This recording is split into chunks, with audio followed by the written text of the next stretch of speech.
So for today, meron tayong delivery si Boss J from Taguig.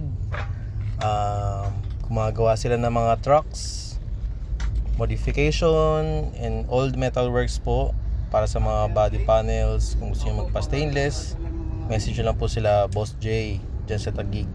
Yan, ngayon po, bali na-assemble natin for demo yung unit. And si client din po mismo ang nag-request na videohan kami para mapatunayan na legit seller po tayo. Again, salamat po Boss J from Taguig. Naway nagustuhan niyo po ang bago niyong unit investment para sa inyong shop. Ayun, shoutout din po sa inyo boss. Shoutout bossing. Boss J Kuha na ako ng unit nyo. from Taguig. Yan. Complete po yan mga boss with accessories and parts. Ano na lang po talaga ang kulang dyan, argon tank and consumables. Bali, argon regulator, meron na rin pong kasama yan.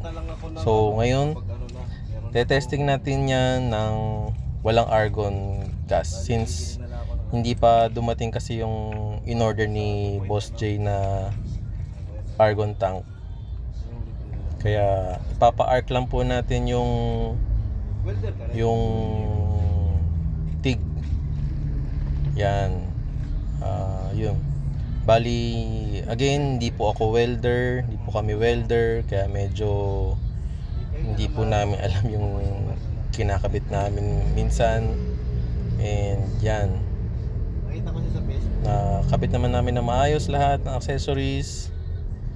And hintay lang natin dumating talaga yung argon tank. So ayun no, pina-setting na natin kay boss lahat yan kasi again, di po tayo welder. And si Boss J po, siya po ay isang welder dyan sa Taguig na gumagawa ng mga body panels ng mga truck modification. Yan. So meron lang po tayong epic fail po dyan no mga boss. Kung makikita nyo, hindi siya nag-i-arc, hindi siya nag-i-spark kahit nakakabit na yung ground. So unang akala namin is baka for stainless ano lang siya no, stainless metal. So nagpahanap tayo kay Boss J ng stainless na retaso nila dyan. Yan, kinukuha na ni Boss J. So ayun no, nakahanap na si Boss J ng stainless tube, kaso ayaw pa rin talaga gumana dahil po yun sa pagkakamali namin na paglagay ng ground sa negative sa machine. Bali dapat po nasa positive po siya para mag-arc. Again, di po namin siya na testing with argon, pero all working na po siya before kaming umalis kay Boss J. Thank you Boss J.